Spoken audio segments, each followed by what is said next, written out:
I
Welcome to Pub Politics, episode 3, coming to you live from Chapel Bar, 147 Ponsonby Road. Good evening, everyone. How are you? Drunk. Ladies and gentlemen, tonight, can I just, before we even get into tonight's incredible lineup, I just want to prep next week's episode 4, Monday 23rd, live here, 8 p.m. Chapel Bar. It is what will be the big issues of the election 2020. Here's the lineup. Former Chief of Staff of the Labour Party, Matt McCartan, alongside actress and environmentalist Lucy Lawless, and joining the panel, Bishop Brian Tamaki. I know. Are you not entertained? Tonight, ladies and gentlemen, the Auckland mayoral debate. Here are the people we have discussing the issue. The Lord Mayor of Auckland, Phil Goff, ladies and gentlemen. Kia ora.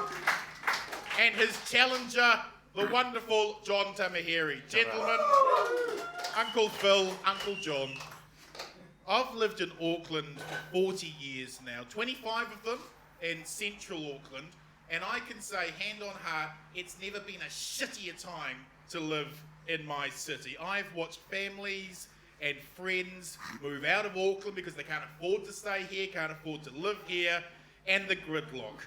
The fucking gridlock drives me absolutely mental. Uncle Phil, I don't drive.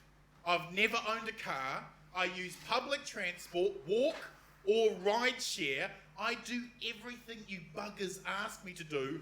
Why am I still stuck in gridlock?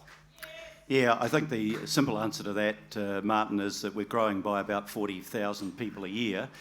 And for years and years, we grew by 40,000 a year, but we didn't invest in infrastructure. And if you don't invest in infrastructure and you rely on more cars on the same roads, you're going to get gridlock. And that's what we've got.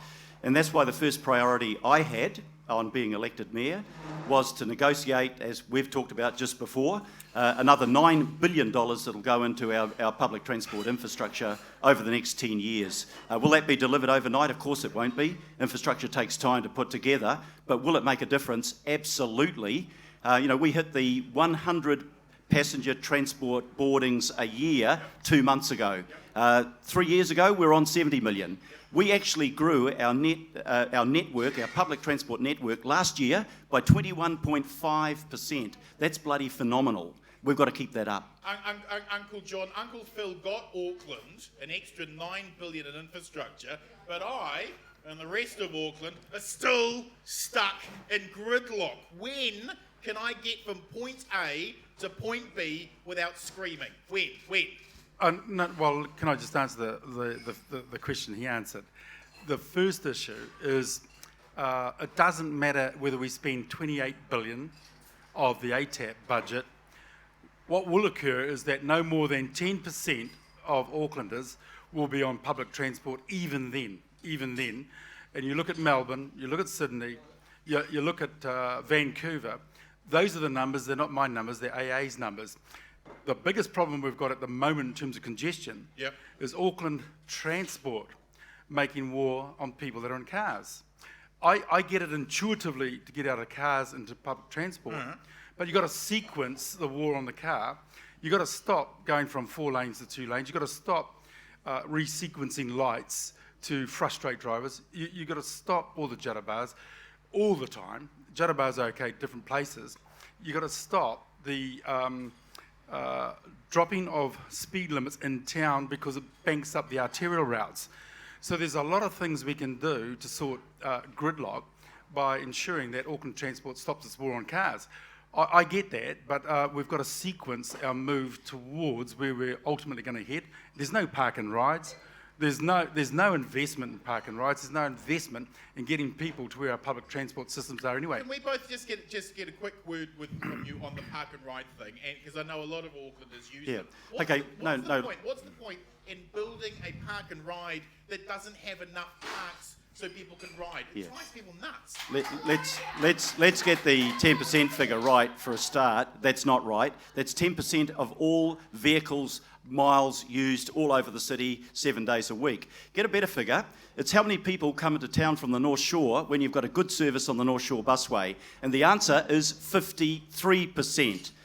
When we were sitting around a cabinet table deciding to invest in the North Shore busway, people said those middle-class people in the North Shore will never use buses. Guess what? But they do, 53% of them coming into town use buses. Now, come back to your question. Bigger park. Okay, you can create a park and ride, Yep. but guess what? On a double-decker bus, there are 150 people sitting on it in peak hour. It costs about $100,000 per car park if you're building upwards or if you're digging down. Jeez. So, the park and ride, we're increasing park and rides, but that's not going to be the answer per se. The answer per se is to get a link, so that's why the hop card goes from bus to rail, etc. So you can move from one form of transport to the other and not pay more money, and that's the joy of that. Get the people from their houses to the bus station. Yeah. Well, I'll tell you what, people are actually, if we look at the building consents now, a huge, disproportionately huge amount of people are building within intensive housing within 400 metres of a public bus or rail arterial route. So people are changing their lifestyle. It is true. You can look at the figures, John. They're there and they're set out and they're in black and white. So you can say what you like, but that's the truth. Yeah, but hang on, it's not true. It's not true. Let's have a look at the thousands of houses that have been built in the northwest in Kumeu. Let's have a look at the thousands of houses in Pokeno. There is no infrastructural development or connectivity to his beautiful park and rides because they don't exist. The biggest problem, the other acclamation that he claims is George Wood's sorted out the park and ride. You know on the that's North not Shore. true. He's You good, keep saying it, but it he's doesn't good- make it true. He's good at cutting ribbons on other people's work. All I want to say is, it's just not true that we've got a network in Auckland at the moment that works because it's not been funded properly. Uncle Phil. Let's just take the Pocono example that he's just used. Hey, Okay. guess what, John? Pocono's not in Auckland City. And guess what? When they built Pocono, they didn't create jobs there. What we are doing now, just up the road, you go to Pairata and you look at what we're doing there. We are creating, and in Drury, we are creating major workplaces where people live. So they don't live in an outlying suburb, a dormitory suburb like Pocono, and then travel all the way by motorway into town. Yeah, but why- we build jobs close to where we're building houses, Okay, and that's the way it should be done. Uncle Phil, question to you. Local government doesn't set immigration. Central government does. So why shouldn't central government be forced to pay for the infrastructure that needs to cope with the huge demands that immigration is placing on Auckland? And that's exactly the argument we take to central government. You're a sellout, We're Phil. happy. We're happy if people want to come and live in Auckland, but don't increase the size of Auckland unless you're prepared to put funds towards the infrastructure to cater for And them. are they? And that's they are funding us now proportionately. But my argument is this. They can fund us proportionately, but if we're getting more growth in Auckland, as we are, than the rest of the country put together, then we have to have a funding mechanism that recognises that. The Productivity Commission has come out and supported that idea, and we're promoting it to central Yeah, well, government. the problem with what he just said there is, Yep.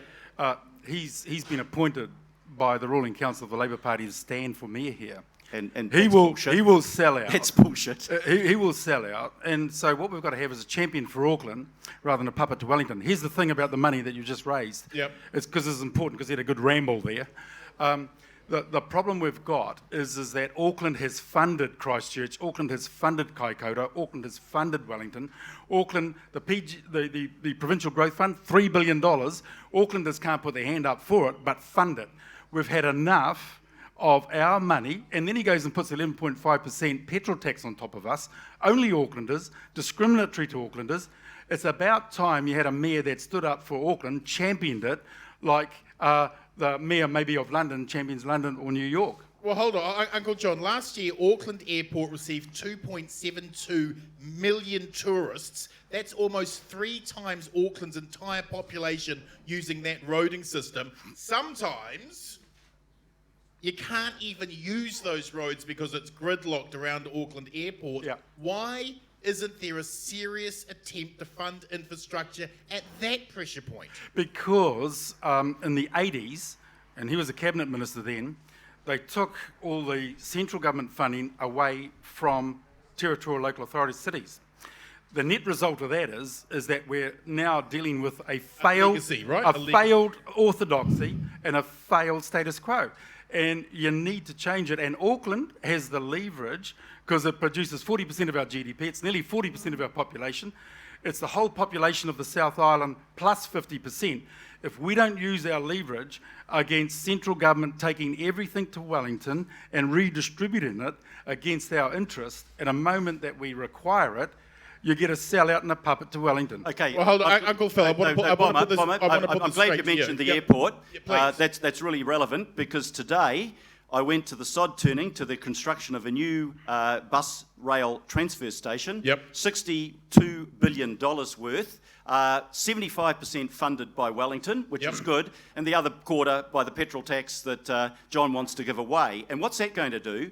First of all, you create an interchange that's a 21st century interchange between rail and bus, and then you create a rapid bus line from Puanui to the airport. That will be open in 18 months. Well, there is nothing you can do quicker than that to remove the gridlock out to the airport. Well, let me put this question to you on that gridlock. How does light rail down Dominion Road instead of a train to the airport solve almost 3/4 of Auckland using the bloody airport? Yeah, that's right. It's not an either or. It's not an either or.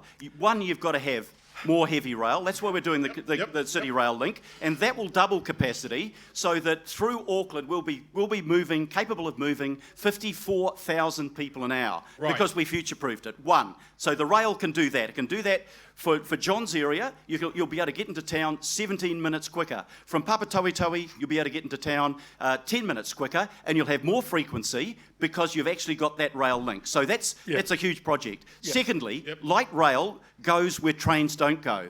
My grandfather drove a tram, and he used to drive down to the Three Kings area where I grew up. And we will bring light rail back. The government will pay for it 100%, and that is a proven way of moving a lot of people very effectively and efficiently. Thirdly, you've got the busways. Okay. And the busways, the 1.1 billion that we're now spending on the Eastern Busway to join up the Panmure Station through Pakuranga to Botany. So there's just a handful of things, not the talk we're hearing from John, but the action that we're doing now. Look, I didn't understand half that bureaucratic psychobabble. Well, would you like me to repeat it? Because I can if you're pretty slow. Because he's just an attachment to the bureaucracy. What you need is clear leadership here. The problem we've got in Auckland is not a Puhinui is not the circuit breaker. A light rail up Dominion Road, Mount Eden, will destroy those communities as they have Key Street. What we need is heavy rail out and quick rail out and direct rail out to the airport.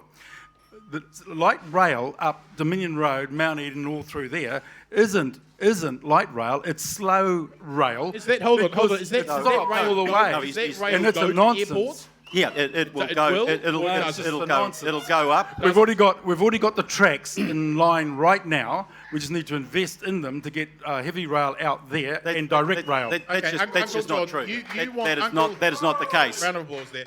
Uncle John, you want to build a 14-lane monorail for the good people of Springfield. Is there a chance the track could bend? Not in your life, my Hindu friend. What's going on with this mega bridge? I love the idea. Tell me. Yeah. Look, just call him home. No. Well, see, Phil wants it kicked out to 2030. Now, I don't know whether he'll be alive then. But the North Shore, and our network is the key. Listen to the network. One breakdown on the northwest and one breakdown on the south, breakdown on the north. It starts a gridlock across the Newmarket Viaduct. Auckland needs a total network finished, and it needs it finished quickly. One of those is another crossing.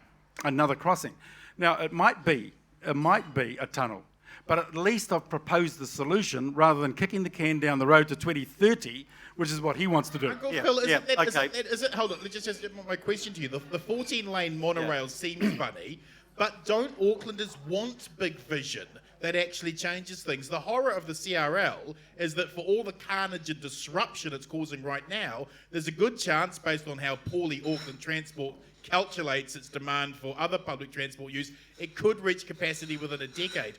When can I get somewhere without the bloody gridlock? That's all I want to know. Well, let's take the last point that you made. That's why we put another $250 million into City Rail Link, so that it can handle 54,000 people an hour during peak, which is up from the 37 that they planned for. We didn't want to make the same mistake. Hang on, let me finish this. We didn't want to make the same mistake. When they built the Harbour Bridge in 1959, they built it with 4 lanes. Right. Within a decade, they had to double that. Right. So we've future-proofed what we're doing with the City Rail Link. How certain are you of their numbers, though? Because they've gotten a lot of other transport use wrong, haven't they? Yeah, that's the best figures that we can get from the best experts in this area. Well, I'll tell you. And I want to just say this about John's, wait till 2030. We're waiting till 2030 because guess what? There has been no increase in motor vehicles across the Harbour Bridge since 2010. Because they're in logjam. People are going by bus. On the arterial routes. People are going by bus. They're in logjam on the arterials. Ask the people from the shore.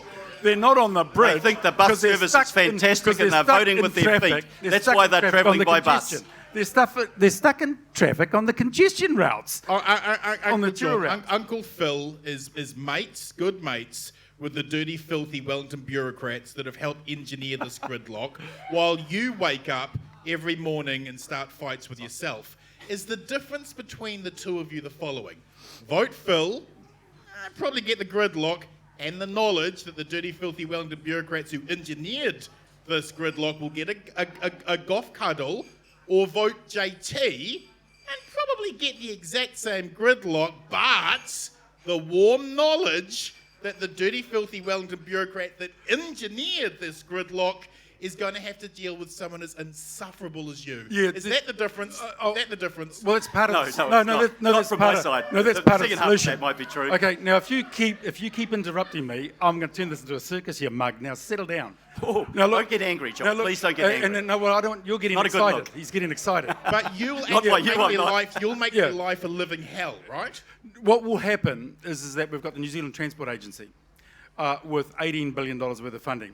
We've got the Auckland Transport funded from the ratepayer. Unless those two start to meet in the middle and start to co-invest on investment envelopes that we agree on, Yep. it's not going to happen. So he surrenders to the New Zealand Transport Agency, and I'll give you two examples. One. Takanini to Mayoral. Okay, that should have been finished 3 years ago, but look at the congestion on it. 3 years ago. Have a look if you live out the west on Lincoln Road to Massey.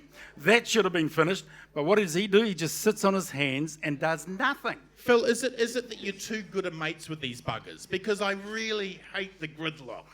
Yeah, look, if you want to get stuff out of Wellington, I know how to get stuff out of Wellington. Which is true. You got 9 billion. You got 9 billion. I spent 15 years as a cabinet minister, and I didn't fail, and I wasn't forced to resign. I know how the system works don't get down on there, that track, and Phil. I know how to get the start best talking result about your for electoral Auckland. fraud. And it's not about abusing people. It's about building a business case, having an evidence-driven case, and saying for New Zealand to about your electoral succeed, fraud? Auckland's got to succeed because we're 35% of this country's population. Well, you just rumble too much, John. Well, the difference in this election is you get chalk or you get cheese. And it is as simple as that, and it is as wide as that. So I voted last election for Goff, biggest mistake in my life. My running partner, Christine Fletcher, even voted for him, biggest mistake in her life. That's why we're running to change the leadership of the city. No, she's just made the biggest mistake of her life and teaming up with you, mate. Uncle Phil, let's talk about these bloated swine palaces that visit Auckland, these cruise ships. Princess Wharf and Queen's Wharf are supposed to be open for Aucklanders, but when the cruise ships are in port, those wharves are closed off to the public. There are 101 bloody cruise ships visiting Auckland next year. That's 101 days that Aucklanders can't use their waterfront. How many bloated swine palaces are too many bloody bloated swine palaces? When they stop creating work and income, particularly for low-income Aucklanders, there'll be too many. But every time a cruise ship comes in, it spends $1 million that goes into places all around the city and creates jobs. But that's a now you third- might think that's you a might third- think you've got the that's a third of luxury the of year. saying no more jobs. Yep. I happen to think that Aucklanders from all socioeconomic levels need jobs, and the tourism industry creates jobs. So why would we say no to it? That's a third of the year. Next year, I can't visit the waterfront, mate. No, look, we have got, you've seen the plans that we've got. I'm trying to get the cars off Bledisloe Wharf. Yes, We good. can get the cars off Bledisloe Wharf. We can get But the what's cruise the ships. point if it goes we to can a get cruise the cruise ship? ships onto Bledisloe Wharf. Yep. And then we've freed up Queen's Wharf. And we've created a place for cruise ships to come, But spend money, and create I'm jobs already for losing Auckland. a third of the year on the waterfront because of the cruise ships. No, you're not, because I've been down there, Bomber, and you've been down there, and you But don't they lose closed the those wharf. wharfs off. You They can closed walk them down off. to the end of Queen's Wharf when there's a cruise ship in there. Don't talk bullshit.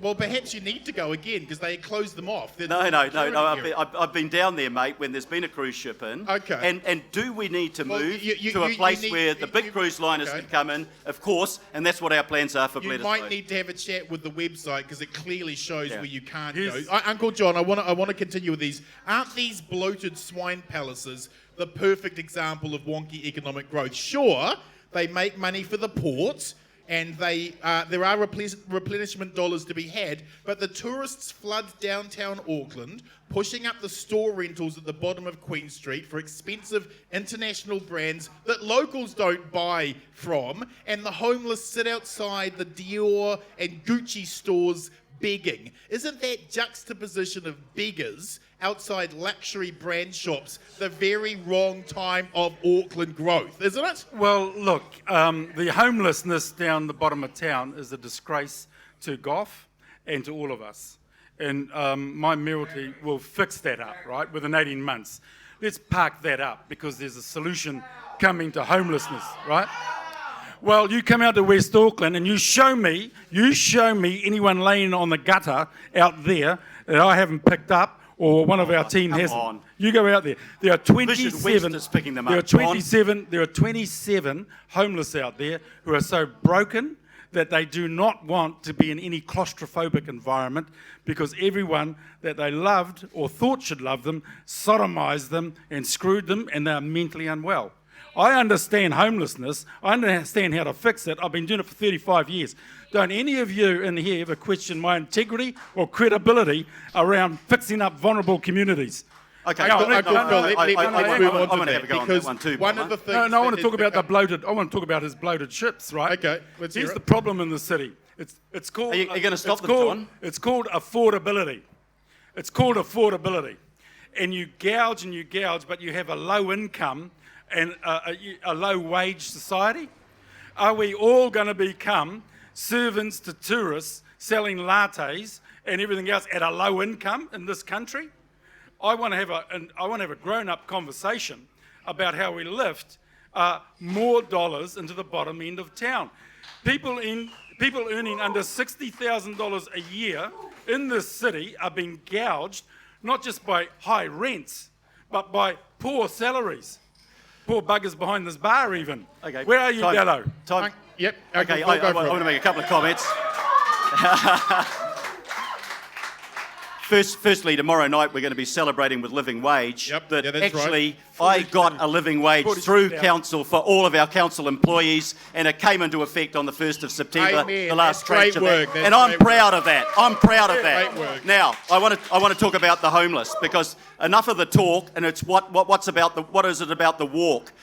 In the organisation that They're I still work there. with, it's They're called still there. Housing First. Yep. Okay? It's Good made people, up of 5 good people. housing agencies. Good people. And as of last month, in the last 2 and a bit years, we took 1,000 No, homeless you people didn't. You out of didn't. They emergency housing. You out didn't. Of, out of They did. street, out of cars on the street didn't. and off the You streets. didn't. I chair did. Housing First, didn't. They and did. they will give me credit for You what haven't I've picked done one. there. You haven't No, picked you- one. And You've we done are good job. doing You've something done to work. solve that problem. You haven't picked We are one. doing something to solve that problem, and we put money into didn't. the Auckland City Mission that you didn't. criticised because you don't like do. them for some reason. And if you wonder why I do. you've I got haven't less answered that. people on the streets in West Auckland, it's because an organisation called Vision West, that's part of Housing First, 50% of those that we're housing off the street and out of emergency housing are from your area, John. Uncle Phil, We're doing it, not you. Uncle Phil, one of the things that has become grimly apparent to any one of us Aucklanders is the staggering amount of homelessness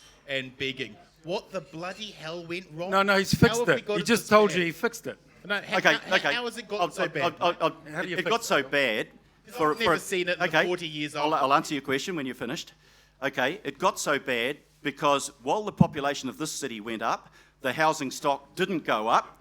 You take us back to 2009, 2010, we were consenting about 3,500 houses a year. We are now consenting over 14,000 houses a year to deal with the demand and supply problem. Secondly, I told you that I got $9 billion for transport, but I also got out of Wellington a commitment to build 3,500 social houses in the city in the next 3 years, more than twice as much has been built in any year since the 1940s. Amen. Thirdly, we are doing exactly what I said through Housing First. We are taking the people in the worst position and we are finding homes for them. 1,000 of them in 2 years. That's not a bad track record. Uncle John, you set up an 0800 Jacinda phone number No, he didn't. to report No, he begging, didn't. There was which no was such number. promptly bought by the top party as an example of politicians promising something but not seeing it through. Yeah. Political stunts aside, what are you going to actually do for the homeless and beggars in Auckland? Because you've done a lot of work out in West Auckland. How are you going to make it happen in Central Auckland? There's about $400 million of ratepayer funds being used to subsidise central government deliverable requirements. And that's across everything. That's across everything from youth development that he funds and a range of other things. So the 0800 Jacinda number was not about Jacinda, it's about the Prime Minister's obligations and responsibilities, whether it's a Jacinda or not. Happens to be Jacinda at the moment. Could have been 0800 Bill English. But the point is, Let's hope not. But the point is that it's not a ratepayer funded solution. So you're going to talk to central government and demand they do something? Well, because we already pay our taxes for health, for welfare, and for housing. Why should he go and give ratepayer funds, triple tax us to agencies that should be funded by the central government? That's 0800 Jacinda.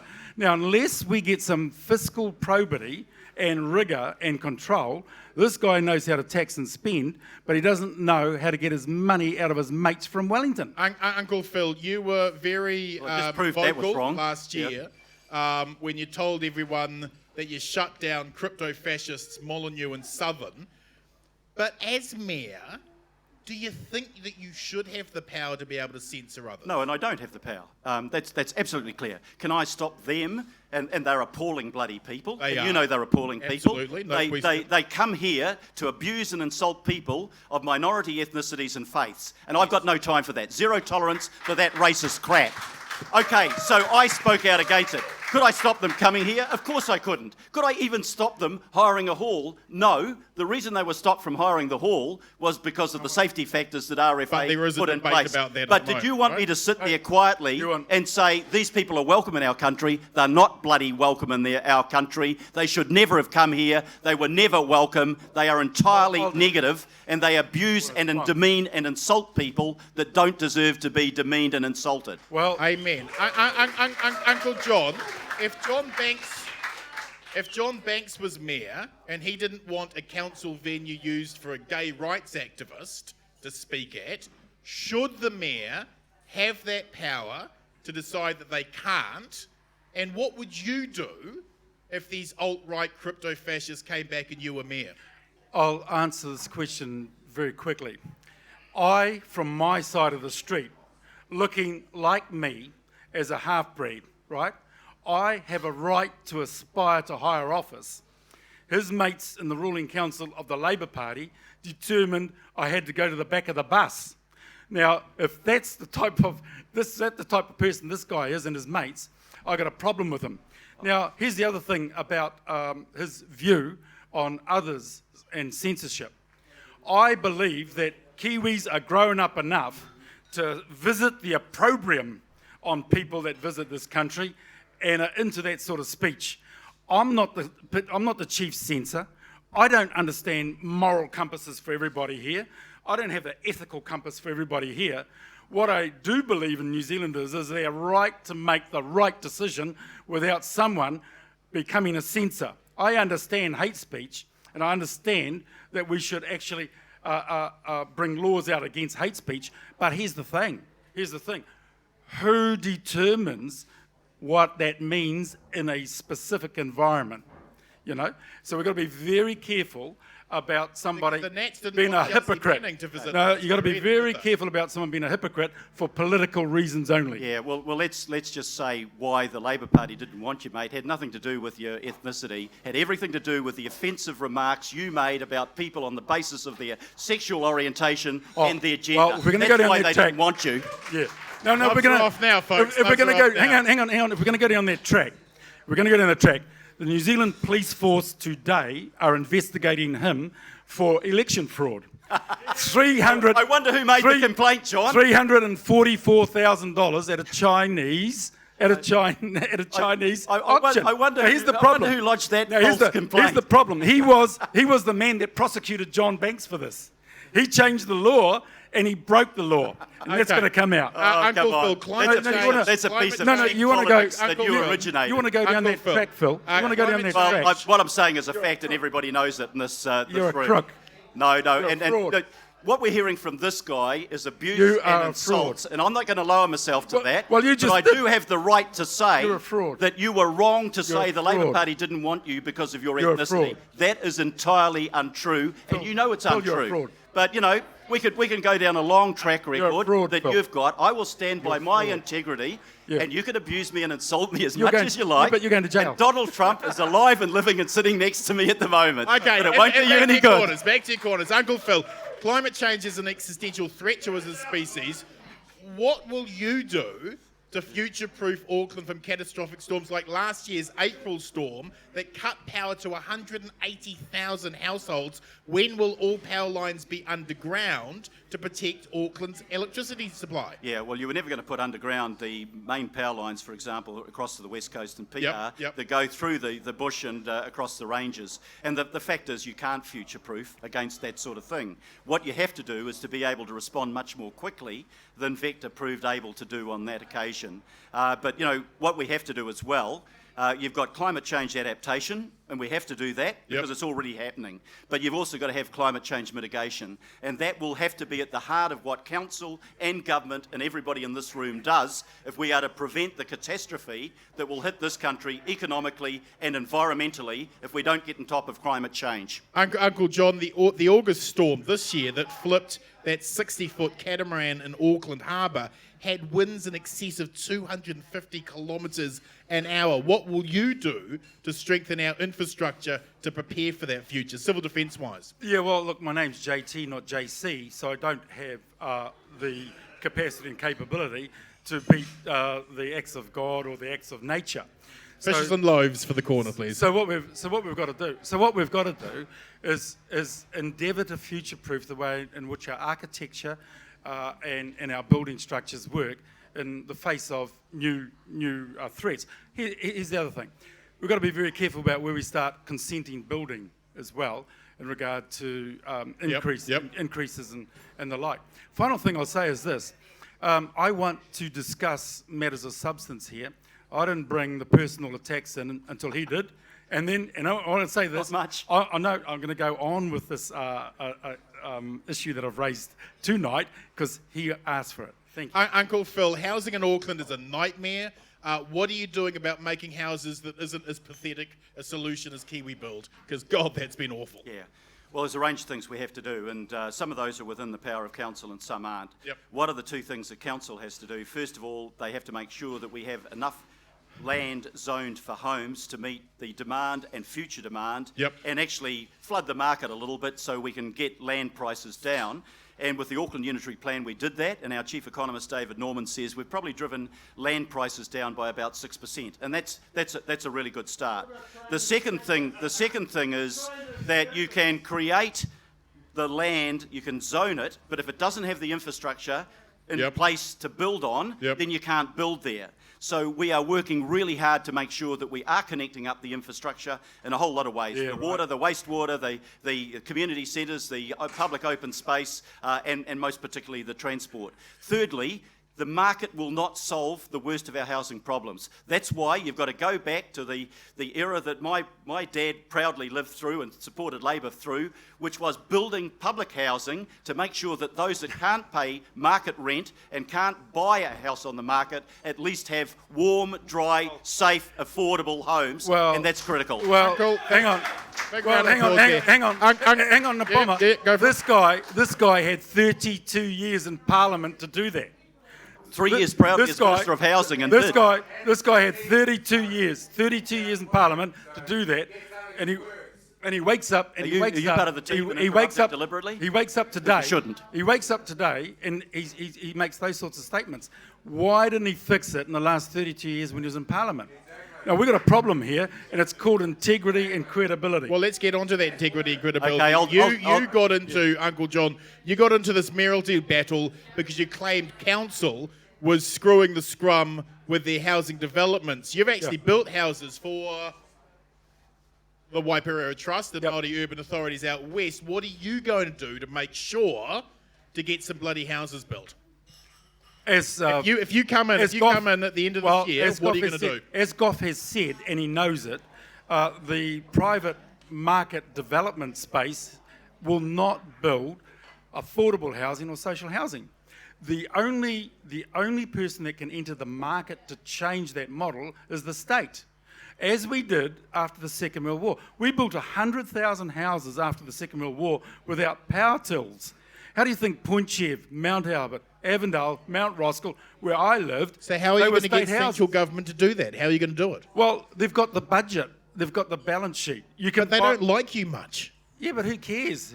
The point is, if the people give me the mandate to carry their mandate to Wellington, It's over. Uncle Phil, what should be happening out at Ihumātao? What needs to happen at Ihumātao, I think, is for the Kingitanga movement to do what it's doing right now. It is the one group that has the respect both of the mana whenua, the three mana whenua tribes that are involved, and the protesters.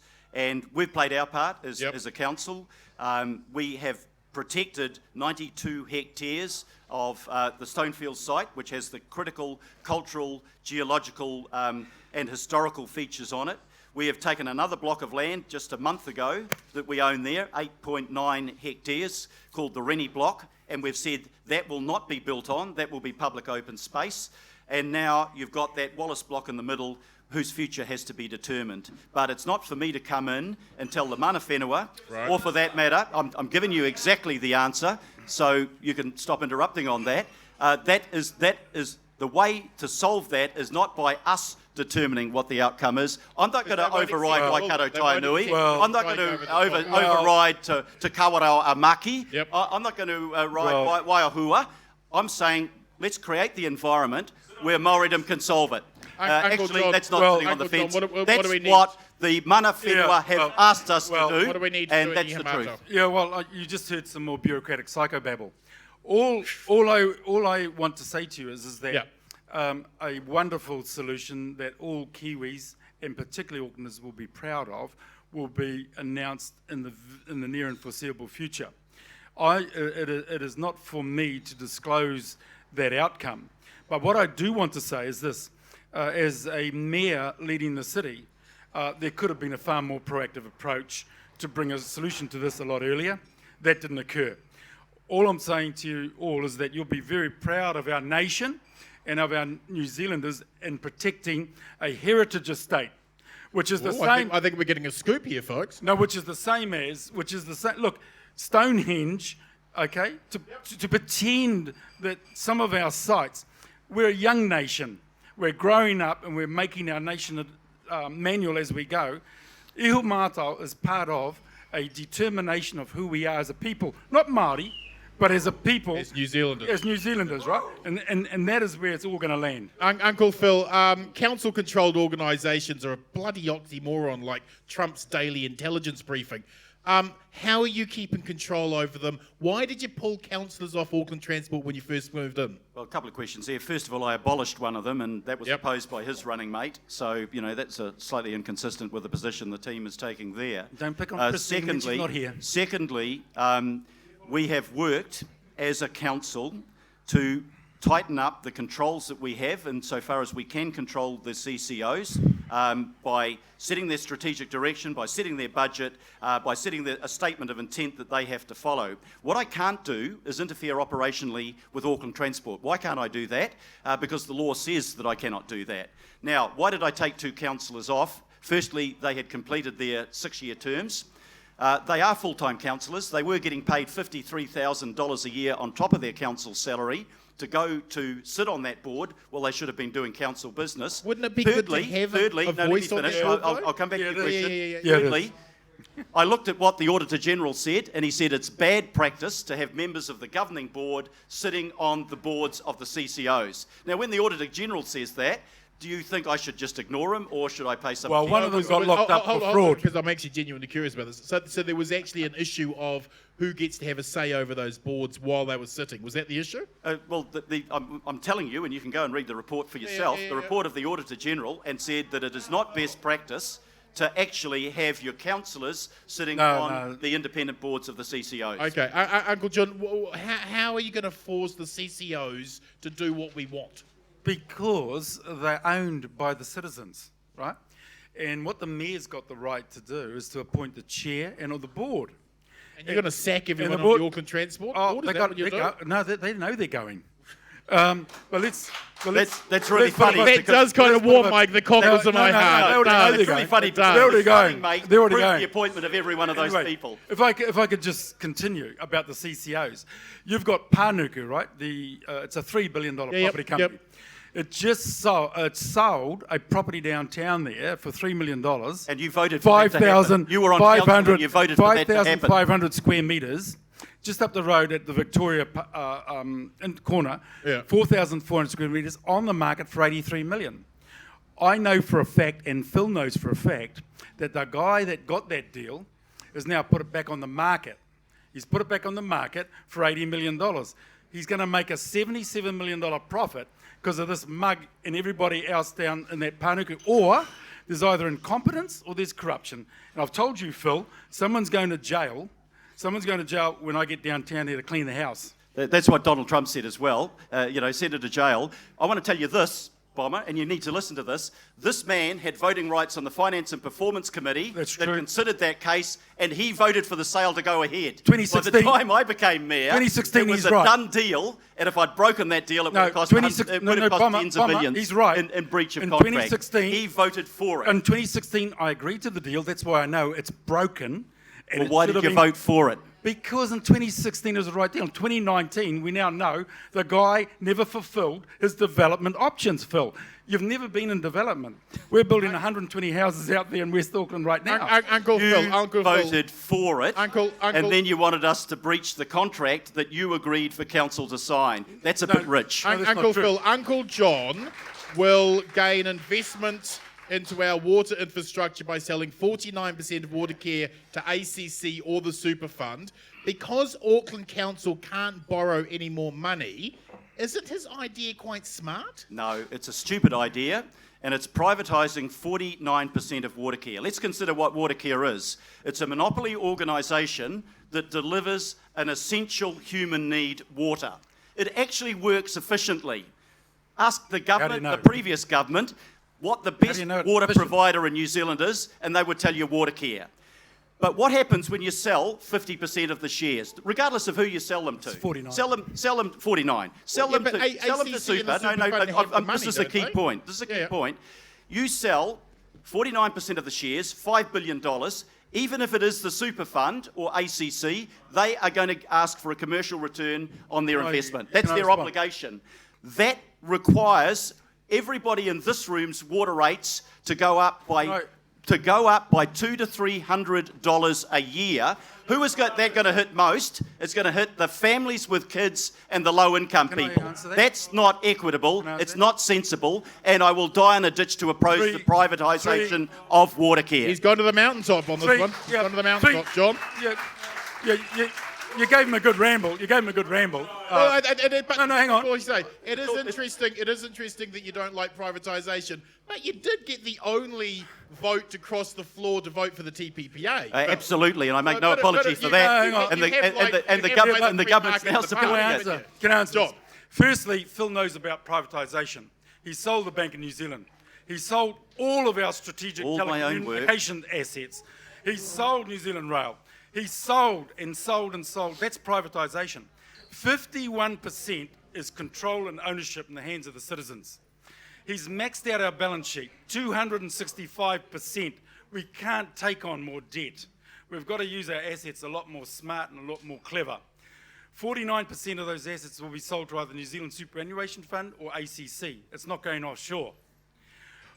If you add up his stealth taxes, environment tax, water tax, they mean out in terms of equality, and I'll be taking them out, of what we will get out of the 49% release of equity into our system, and it'll fix up our beaches, it'll fix up our failing water structure in the next 5 years if we can get that deal across the table. Okay. Now, why can't I propose that? Instead of tax and spend. Couple of quick-fire questions for you both, because we're wrapping things up here. And I think this is a question a lot of Aucklanders want to explain from you both. Because of where we are with debt, we can't borrow anymore. It'll impact our credit rating. We're going to have to pay a shitload more. So where are we going to get the extra funding? Firstly, Phil, for the infrastructure we so desperately need. Where are we getting that money? First of all, consider our credit rating. After government, it's the highest credit rating of any organisation in the country. And that demonstrates that this organisation is run well. Because you can Secondly, tax. It's because we're going to get the more money. What you have to work on in terms of your credit rating agencies is your debt to revenue ratio. Yes. If you cut your revenue, you can't borrow anymore. That's what he's proposing to do, if you believe him. He's going to cut your rates. He's going to freeze your rates. Can I answer and that? somehow, while you've got all of this work that the city needs in services and environment and housing and transport, you can cut your income. But when you cut your income, you can't borrow against it, and you can't do the work. So where will you be getting the extra money? For the where we're getting it from?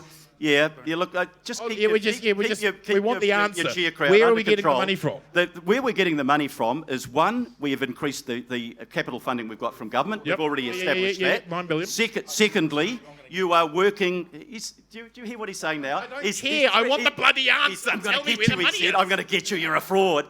Just settle down, mate. You're getting angry, and it doesn't you're make making any it up, sense. Bill. Hey, shush. We just want the answer. Yeah, okay. Where's the money? Answer your question. So I've told you, we'll get it. The government has increased the capital funding for us. Secondly, we're working through special purpose vehicles, and we've done that. We've done that up north in Milldale, so that we can use a way of gaining funding that doesn't appear on our balance sheet. Okay. Thirdly, we are increasing our income, and we can put more debt on that, and it makes sense to put debt on it when you're investing in intergenerational infrastructure. That sounds like a pretty good idea, doesn't it, John? Yeah. Where are we going to get the extra money? Well, no. Your investment plan. Your investment plan sounds like it's got some ideas. Let's hear it.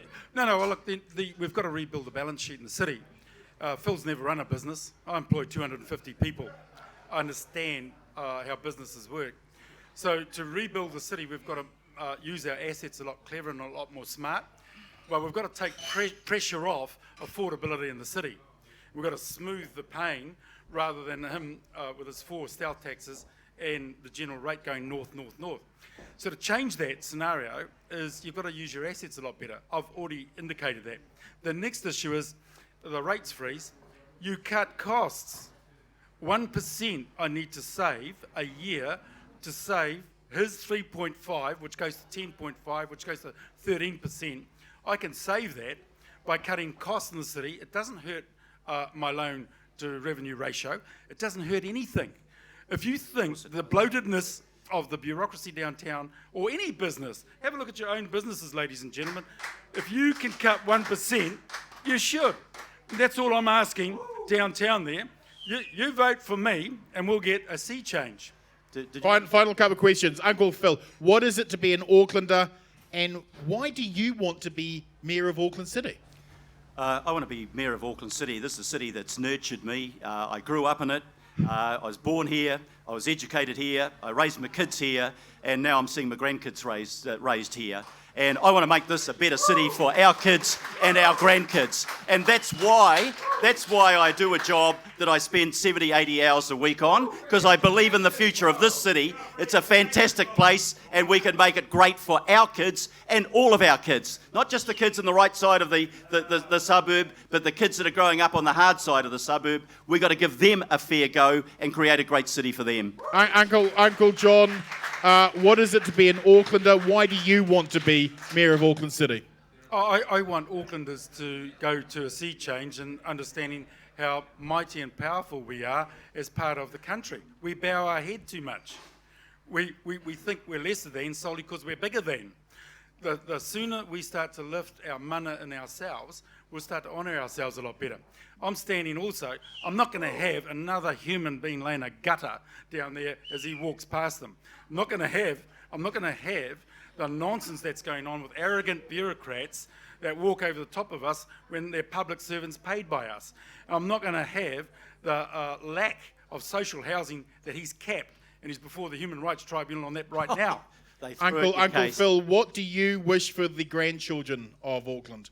Well, the first thing I want is that they should grow up enjoying the beaches that I enjoyed, which were safe to swim in, not beaches that have to close every time it rains, because our wastewater for 100 years has been infiltrated by stormwater and it floods out. And I have brought forward the plans to clean up our beaches by 20 years. We will clean those beaches up as fast as we can create the infrastructure to do so, and we're doing it right now. Secondly, I want them to grow up in a city which is a great city to live in, an exciting, vibrant city, an inclusive city, a diverse city. I love this city for its diversity. and we won't put up with the sort of nonsense that we get from racists coming into this country to tell us that multiculturalism doesn't work. In 6 weeks' time, I've got a grandson that will be born that's a quarter Maori, a quarter Filipino, and a quarter Irish and a quarter English, and I'll be really proud of that kid. That kid will represent the future of our city. Uncle John, what do you wish for the grandchildren of Auckland? Well, I say Sieg Heil to that.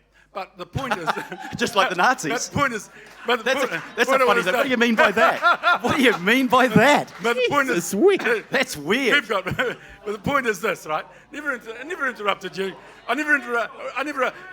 Grandchildren, what do you want for them? No, I've never heard such a prepared speech delivered so boringly. Can I just say this to you? We all want a better Auckland, but to suggest that his gilded lily and gild is working, it's just not true. This city is in some significant difficulties, and it needs some significant leadership to lead it out of it. It's as simple as that. It's not as rosy. In his part of town, it might be. In my part of town, it's not. Final word, Uncle Phil, why should Aucklanders vote for you? Why should they vote for you, sir? I think they should, well, they make up their own mind who they vote for, but what do I put forward as the skills that I bring to this job? The experience of 15 years of running very big departments and doing so competently, never having been involved in any scandal, never having been offensive towards anybody, showing integrity, showing honesty, being reliable and trustworthy. That's what I'm putting before the people of Auckland. I'll stand on my record anytime, John. I hope you can do the same. Uncle John, why should Aucklanders vote for you, sir? Well, firstly, I've made mistakes. Secondly, I'm not perfect, Phil. Fuck, have you what? Okay? I'm not perfect, Phil.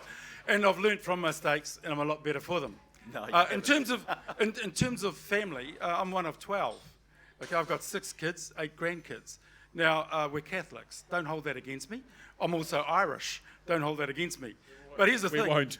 So long as I'm not a Maori, you should vote for me. No. So the point I'm just trying to make is, what you see up here is a part of evolving nationhood, a part of a evolving citizenship. And I just want you to vote for the evolution in the right way, in the best way for our city. And it's as simple as that. Ladies and gentlemen, can we have a round of applause, please, for our guest this evening? Thank you, Aotearoa. Thank you for joining us. Don't forget, Monday next week, live from Chapel Bar, the final pub politics for this month anyway. What will be the big issues of the election 2020? Our guests are Lucy Lawless, Matt McCartan, and believe it or not, Bishop Brian Tamaki. Thank you very much, Auckland. We'll see you next week. Hooray! Are you threatening me? Are you? Good on you. Won't be the